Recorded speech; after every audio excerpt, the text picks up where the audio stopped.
کرے، اور جس کے ذمے پر قضا نمازیں باقی ہیں اگر وہ قضا نماز کو چھوڑ کر نوافل ادا کرے گا، جو کہ عام طور پر نوافل وغیرہ ہوتے ہیں، ان کو ادا کرے گا تو یہ نوافل اللہ تبارک و تعالیٰ کی بارگاہ میں مقبول نہیں ہوں گے بلکہ معلق رہیں گے جب تک وہ اپنے ذمے پر لازم فرائض کو ادا نہیں کر لیتا۔ تو اس لیے سب سے پہلی فرصت میں جتنی جلدی ممکن ہو سکے اپنے ذمے لازم قضا نمازوں کو ادا کیا جائے، ان کے بعد پھر نوافل کو ادا کیا جائے۔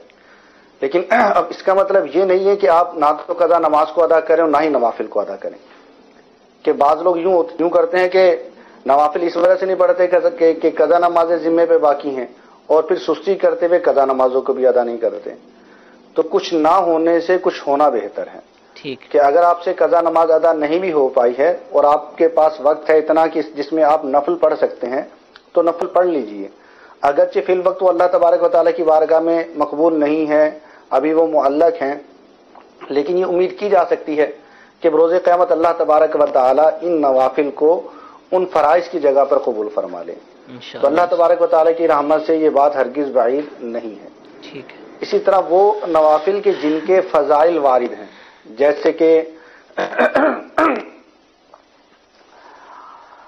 اوابین کی نماز وغیرہ ہے یا دیگر نوافل ہیں، تہجد کی نماز ہے، صلاۃ التسبیح وغیرہ ہے، تہجد کی نماز ہے، تو وہ نوافل کی جن کے فضائل وارد ہیں تو ان کو پڑھا جا سکتا ہے۔ ان کی جگہ پر قضا نماز بھی پڑھی جا سکتی ہے، لیکن اگر علل انفراد اگر کوئی ان کو پڑھنا چاہتا ہے، تہجد پڑھنا چاہتا ہے، یوں ہی صلاۃ التسبیح پڑھنا چاہتا ہے تو اس میں حرج نہیں ہے۔ ٹھیک ہے حضور، میسج میں سوال یہ پوچھا گیا کہ کیا اذان ہوتے ہوئے قرآن پاک پڑھنا ناجائز ہو جاتا ہے؟ اذان ہوتے ہوئے قرآن پاک پڑھنا ناجائز نہیں ہے، لیکن ادب یہی ہے کہ قرآن پاک کی تلاوت روک دی جائے اور اذان کو توجہ کے ساتھ سنا جائے۔ لیکن اگر کوئی قرآن پاک کی تلاوت کرتا رہتا ہے تو وہ اس میں ہرگز گناہ گار نہیں ہے۔ ٹھیک ہے حضور جی، ایک اور کال چلائیے۔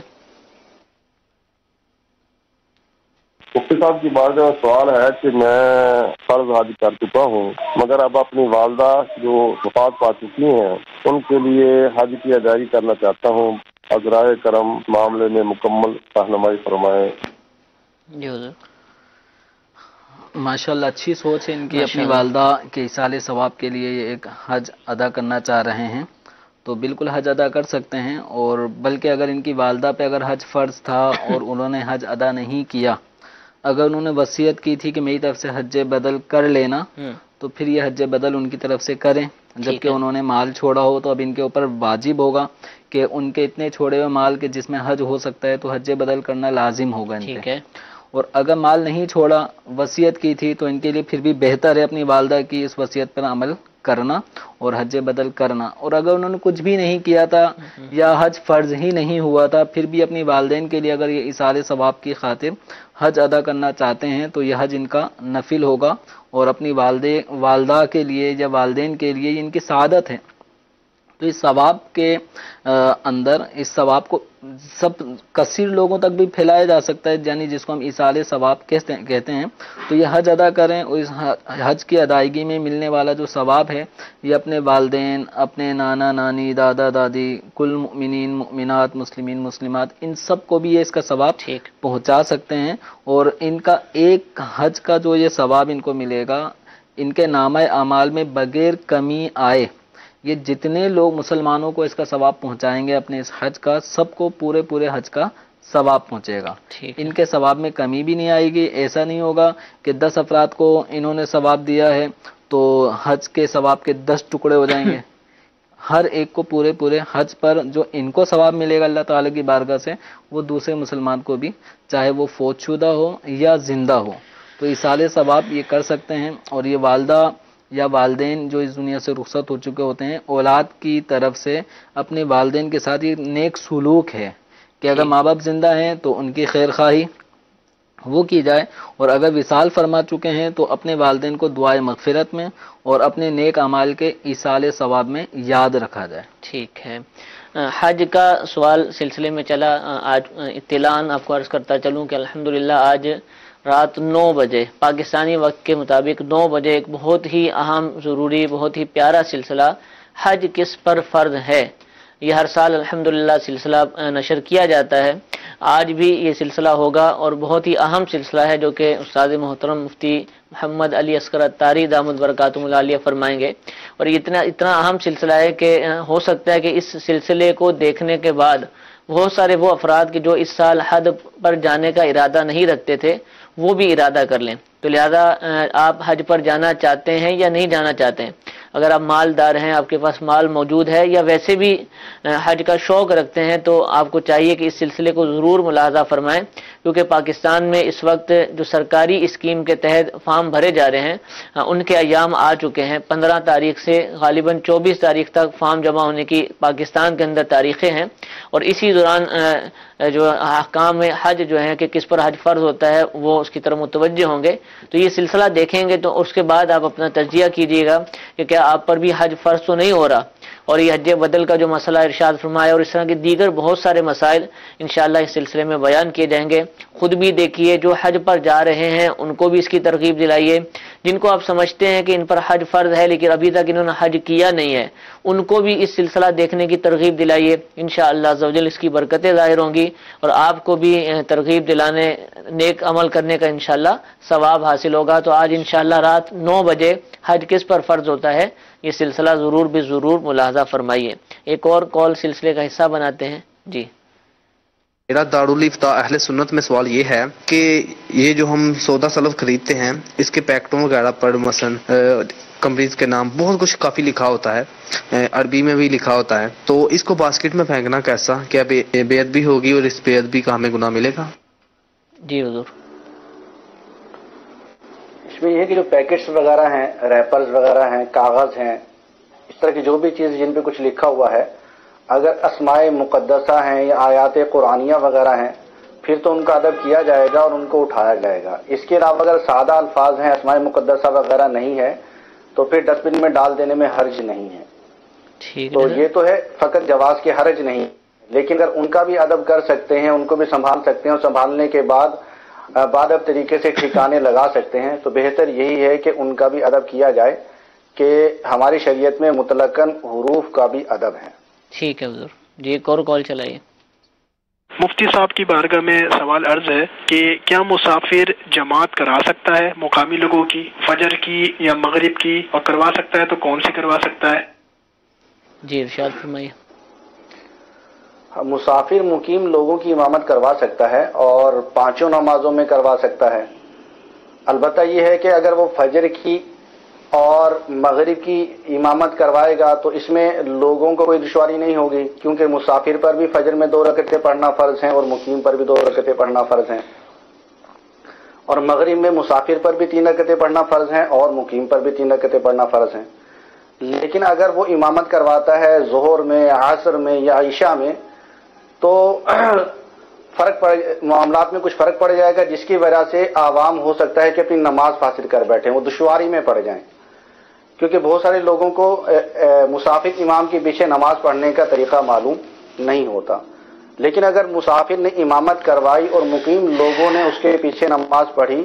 تو نماز بہرحال ہو جائے گی، اور امام جو ہے، مسافر امام جو ہے، یہ 2 رکعت کے بعد سلام پھیر دے گا، اور سلام پھیرنے کے بعد جو مقتدی ہیں وہ کھڑے ہوں گے اور بالکل مدرک کی طرح کہ جس نے مکمل رکعتیں امام کے ساتھ پائی ہوتی ہیں مدرک کی طرح نماز پڑھیں گے اور یہ اس کے ساتھ لاحق ہو جائیں گے. اس کو کہا جاتا ہے لاحق، کہ وہ لاحق کی طرح نماز پڑھیں گے کہ قعدے کے بعد جب امام سلام پھیر دے گا یہ کھڑے ہو جائیں گے، اور کھڑے ہو جانے کے بعد یہ کوئی قرات نہیں کریں گے بلکہ اتنی دیر کھڑے رہیں گے کہ جتنی دیر میں قرات ہو جاتی ہے. اس کے بعد یہ رکوع کریں گے، سجدہ کریں گے، اس سے اگلی رکعت یعنی چوتھی رکعت بھی اسی طرح ادا کریں گے، پھر قعدہ کر کے تشہد وغیرہ پڑھ کے اور درود پاک اور دعا پڑھ کر سلام پھیر دیں گے، اور یہ بقیہ 2 رکعتیں بالکل اسی طرح ادا کریں گے گویا کہ جیسے یہ امام کے پیچھے ہیں. ٹھیک ہے حضور. لیکن اس میں مسئلہ یہ ہوتا ہے کہ اگر امام مسافر تھا، اس نے سلام پھیر دیا تو بہت سارے لوگ جو غلطی سے امام کے ساتھ اسلام پھیر دیتے ہیں اور مسئلہ معلوم نہ ہونے کی وجہ سے وہ اپنی نماز کو بھی فاسد کر بیٹھتے ہیں. تو جہاں پر علماء ہیں، اس مسئلے کو سمجھنے والے ہیں، تو وہاں پر تو مسافر امامت کروائے، ورنہ بہتری اسی میں ہے کہ مسافر امامت نہ کروائے. ٹھیک ہے. مقیم کی مسافر امامت نہ کروائے. ٹھیک ہے. ٹھیک ہے جی. ایک اور کال چلائیے. جی مفتی صاحب سے سوال ہے کہ جو بینک میں پیسہ رکھا جاتا ہے تو جو ہے نا وہ جو اگر فکس ہو تو پھر وہ سود میں شامل ہوتا ہے، یا اگر فکس نہ ہو تو وہ کیا ہوتا ہے، اس کے بارے میں معلومات کرنا ہے۔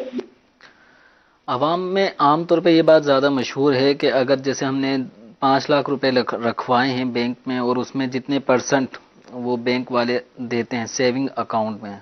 تو اگر وہ خاص کر لیں گے کہ آپ کو 2% ہی دیا جائے گا تو وہ سود ہوگا، اور اگر وہ کہیں کہ بھائی فکس نہیں کر رہے، کچھ بھی کبھی کم دیں گے، کبھی زیادہ دیں گے، کبھی 1%، کبھی 2، کبھی 2.5، کبھی 3، ہم فکس نہیں کر رہے، تو دیکھیں فکس کریں یا نہ کریں، سیونگ اکاؤنٹ میں رکھی گئی رقم یہ قرض ہے، اور اس قرض پہ ملنے والا یہ زائد رقم نفع ہے۔ ٹھیک ہے، اب یہ نفع مشروط ہے کہ اضافی رقم ملنی چاہیے۔ صحیح، اب وہ کبھی تو فکس ہو جاتی ہے کہ آپ کی رقم جمع شدہ رقم کی کوئی خاص پرسنٹیج کے مطابق کہ 2% ہی اضافہ ہوتا رہے گا، کبھی فکس نہیں کر رہے، تو چاہے فکس کریں یا نہ کریں، اتنا مشروط ہے، اتنا طے ہے کہ اتنی رقم جمع کرانے پر نفع ملے گا، ٹھیک ہے، تو یہی سود ہے۔ ٹھیک ہے، اب یوں سمجھیں کہ سود فکس کرنے کی صورت میں وہ سود کی رقم فکس ہو گئی، وہ فکس نہ کرنے کی صورت میں وہ جتنی بھی رقم ملے گی وہ بھی سود ہی رہے گی، تو دونوں ہی صورتیں سود میں شامل ہیں۔ تو اس لیے سیونگ اکاؤنٹ سے بچیے، اور اگر رکھنی ہی ہو رقم تو کرنٹ اکاؤنٹ میں جس کے اندر سود نہیں لگتا، ٹھیک ہے، تو اس میں اپنی رقم کو جمع کرائیں۔ ٹھیک ہے۔ سوال یہ ہے کہ سنت میں تحیت الوضو کی نیت کر سکتے ہیں،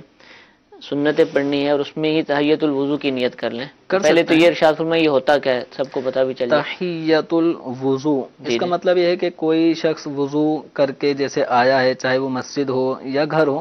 تو اگر وہ وضو کر لے اور اعضائے وضو ابھی گیلے ہیں، یعنی بالکل خشک نہیں ہوئے، تو اس دوران 2 رکعت نماز پڑھنا یہ تحیت الوضو ہے، اور نبی کریم صلی اللہ تعالی علیہ وسلم سے ثابت ہے۔ ٹھیک ہے، تو اگر کوئی وضو کر کے سنت پڑھ رہا ہے اور اسی میں وہ تحیت الوضو کی نیت کر لیتا ہے، تو یوں سمجھے اس کو 2 رکعت نفل جو سنت پڑھ رہا تھا یا نفل پڑھ رہا تھا، اسی میں 2 رکعت کی تحیت الوضو کی نیت کر لیتا ہے تو اس کا بھی ثواب ملے گا۔ تو بظاہر یوں سمجھے عمل ایک ہوا،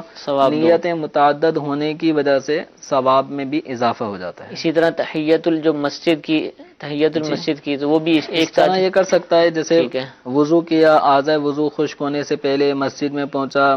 تو 2 رکعت پڑھ رہا ہے، اسی میں صلاۃ التوبہ کی نیت کر لے کہ گناہوں سے توبہ کر رہا ہوں، اور اسی میں وہ تحیت المسجد کے حق کے مسجد بھی ادا کر لوں، اور تحیت الوضو کی بھی نیت کر لیتا ہوں، تو اس طرح مختلف نیتیں شامل کر سکتا ہے۔ اشراق کا بھی وقت ہو چکا ہے تو 2 رکعت نماز یہ اشراق بھی ہے، 2 ہی نفل سارے کام۔ عمل بظاہر کم ہے لیکن اس میں نیتیں بہت ساری شامل ہیں، تو اللہ تبارک و تعالی اچھی نیتیں یوں یکجا کر لینے کی صورت میں ثواب میں اضافہ فرما دیتا ہے۔ اور یہ نوافل کے لیے یہ نوافل ایسا نہیں کہ وہ اسی میں پھر فجر کی سنتوں کی بھی نیت کر لے اور اسی میں قضا کی بھی نیت کر لے، ایسا اس طرح اب یہ دیکھنا پڑے گا کہ 2 رکعت نفل یا 2 رکعت کے اندر کون سی نیتیں شامل کی جا سکتی ہیں، تو یہ نہیں کہ وہ قضا بھی ہو، وہ سنت فجر بھی ہو اور اس کے اندر یہ بھی ہو جائے وہ بھی ہو جائے، تو کسی حد تک جو آپ نے بتایا شامل ہو سکتی ہیں، اور بہت ساری صورتوں میں وہ متعدد نیتیں نہیں کر سکتا۔ ٹھیک ہے، جتنی ارشاد فرمائی مفتی صاحب نے اتنی نیتیں تو کر لینی چاہیے، اور یہ جتنے بھی نمازوں کا تذکرہ ہوا الحمدللہ امیر اہل سنت دامت برکاتہم العالیہ کے جو مرتب شدہ مدنی انعامات ہیں جن میں سوالن جواباً جو ہے نیک اعمال کی ترغیب دلائی گئی ہے، الحمدللہ اس میں بھی ان کا سوال موجود ہے، تو اگر اس انداز سے بھی اگر ہم یہ نیتیں کر لیں گے تو انشاءاللہ ان مدنی انعامات پر بھی عمل ہو جائے گا۔ اللہ تعالیٰ ہم سب کو مدنی انعامات کا عامل بنائے۔ سلسلہ آپ نے ملاحظہ فرمایا، انشاءاللہ عز و جل کل پھر اسی وقت دارالفتاء اہل سنت کے سلسلے کے ساتھ حاضر ہوں گے۔ ایک دفعہ پھر ترغیب دلاتا چلوں کہ آج رات 9 بجے انشاءاللہ بہت ہی اہم اور خصوصی سلسلہ حج کس پر فرض ہے انشاءاللہ براہ راست نشر کیا جائے گا، اس کو بھی دیکھنے کی نیت فرما لیں۔ اللہ تعالیٰ ہم سب کو نیک اعمال کرنے، دوسروں تک پہنچانے کی توفیق عطا فرمائے، آمین بجاہ النبی الامین۔ صلو علی الحبیب صلی اللہ تعالی علی محمد صلی اللہ علیہ وسلم۔ گزارے کیسے زندگی